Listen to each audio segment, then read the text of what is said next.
বিক্ষোভ দেখালেন, কি উদ্দেশ্য নিয়ে একটু? বন্ধুর জন্য ভাত খাওয়া না যায়, মাসির জন্য ভাত খাওয়া না যায়। 2 দিন পরে তো মুসুরির তলত খাওয়া খাবে ভাত আমার। 2 দিন পরে মুসুরির তলত খাওয়া খাবে ভাত। তারপর বন্ধুতে থাকা যায় না, আর বন্ধু তো থাকা যায় না।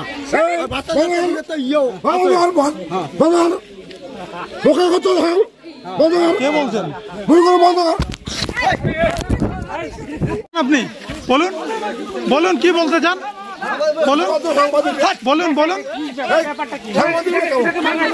দুর্গন্ধে অতিষ্ঠ গ্রামবাসীরা ব্রয়লারের খামার বন্ধের দাবিতে সোচ্চার। ব্রয়লারের খামারে দুর্গন্ধে এলাকায় থাকা দায় খবর সংগ্রহ করতে গিয়ে খবরে বাধা দেন এবং মোবাইল ফোন কেড়ে নেওয়ার অভিযোগ ব্রয়লার খামারের ঘনিষ্ঠ এক ব্যক্তির বিরুদ্ধে। অভিযোগ দায়ের সিতাই থানায়। ঘটনাটি ঘটেছে সিতাইয়ের সাতভান্ডারি এলাকায়। স্থানীয়দের অভিযোগ, ব্রয়লারের খামার দাওয়ায় স্থানীয় শিশুরা বিভিন্ন রোগে ভুগছে, পাশাপাশি মাছির উপদ্রব বাড়ছে, ফলে এলাকার বাসিন্দাদের সমস্যার সম্মুখীন হতে হচ্ছে। এই বিষয়ে বারংবার প্রশাসনে অভিযোগ জানিয়েও কাজের কাজ হয়নি বলে অভিযোগ। আজ সকালবেলা বিভিন্ন জায়গায় আবারও অভিযোগ জানিয়ে ক্ষোভ প্রদর্শন করেন এলাকার বাসিন্দারা। সেই খবর সাংবাদিকেরা করতে গেলে খামারের মালিকের ঘনিষ্ঠ এক ব্যক্তি সাংবাদিকের উপর হেনস্থা করে এবং মোবাইল ফোন কেড়ে নেয়। এই ঘটনার তীব্র নিন্দা জানান এলাকার বাসিন্দারা।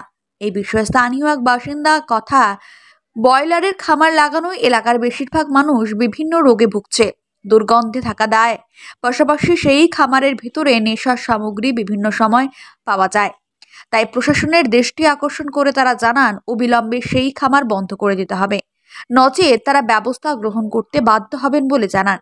এ বিষয়ে সিতাই প্রেস ক্লাবের সভাপতি হিতেন বর্মন বলেন, এই ঘটনা সত্যি নিন্দনীয়। এই বিষয়ে সিতাই প্রেস কর্নারের পক্ষ থেকে সিতাই থানায় লিখিত অভিযোগ দায়ের করা হয়েছে।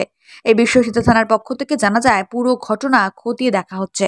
আপনার বাইক কেনার স্বপ্ন এবার হবে পূরণ, কারণ আমান হোন্ডা নিয়ে এসেছে একেবারে স্বল্প ডাউন পেমেন্টে বাইক বা স্কুটার কেনার সুবর্ণ সুযোগ। বিনা অ্যাকাউন্ট, লো সিভিল, ন্যূনতম ডকুমেন্টে আজই নিয়ে যান স্বপ্নের বাইক আপনার বাড়িতে। অতিরিক্ত ছাড় পেতে আজই যোগাযোগ করুন বামনহাট আমান হোন্ডা শোরুমে। শর্তাবলী প্রযোজ্য।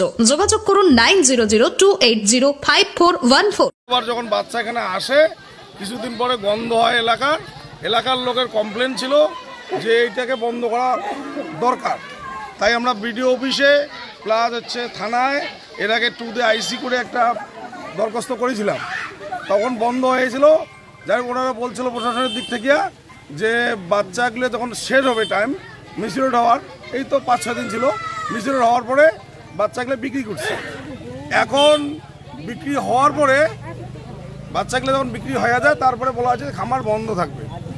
ও হঠাৎ করে কালকে আমাদেরকে বলে, আমরা তখন গ্রামের লোক নিয়ে বসছিলাম এখানে সন্ধ্যার দিকে, এই মোটামুটি 7:30 থেকে 8টার মধ্যে। এলাকার লোক বলছিল যে হবে না, আমরাও এদেরকে বলেছি হবে না। এ কি করে ভোর 3টের সময় বাচ্চা নিয়ে আসলো, সেটা ওর ব্যক্তিগত ব্যাপার। আমি বলছিলাম যখন আমার বাড়িতে যখন অনেক লোক যায়, আমি সবাইকে বলছিলাম ভাই এটা তো আপনাদের ব্যাপার, আপনারা কি করবেন আপনারা করেন, প্রশাসন আছে, আইন আছে, সেখানে আপনারা যান, আইনের ব্যবস্থা হবে। গতকাল বৈঠক করার পরেও তিনি নামালেন, তো সেক্ষেত্রে আপনি কি ব্যবস্থা গ্রহণ করবেন? আমার যেটা ব্যবস্থা করা, আমি সবাইকে বলছিলাম যে এটা ঠিক কাজ করে নাই, এটা আইনের আশ্রয় নিয়েছি।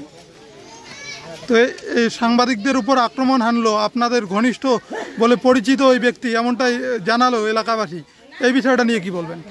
আমার ঘনিষ্ঠ বলতে আমার সবাই ভোটার, আমার ঘনিষ্ঠ বলতে কেউ নাই, তৃণমূলের লোক এটাও না, আমি তৃণমূল কংগ্রেসের পঞ্চায়েত, আমার বন্ধু বা কেউ না। আমি প্রদীপ, যে ছেলেটার নাম এখানে বলছিল মোবাইল নিচে সাংবাদিকের, তার নিজস্ব ব্যক্তিগত ব্যাপার, সে নিজে বুঝবে। এই যে খবর করতে এসে এরকম মানে খবর করতে বাধা, এই বিষয়টা নিয়ে কি বলবেন? এটা ঠিক কাজ হয় নাই। চলবে না। কি নাম আপনার? আমার নাম তাপস বর্মন। কোন দায়িত্বে আছে? আমি সাতভান্ডারি উত্তরের পঞ্চায়েত।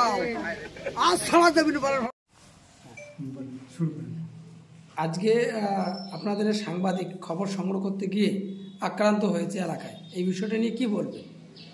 আমি হিতেন বর্মন, সিতাই প্রেস কর্নার আমি সভাপতি।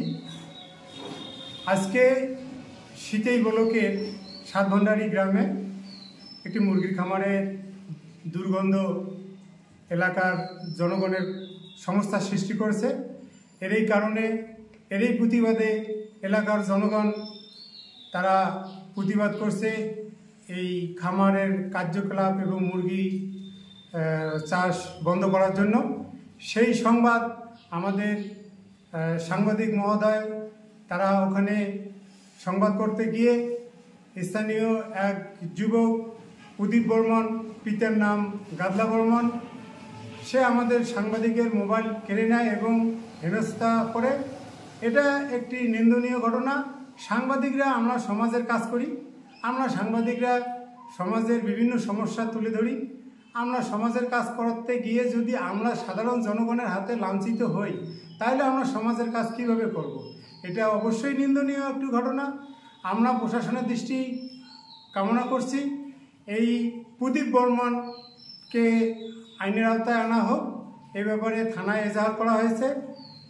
আমি আবারও প্রশাসনের কাছে বিনীত অনুরোধ করছি, এই প্রদীপ বর্মনকে আইনের আওতায় আনা হোক। ধন্যবাদ।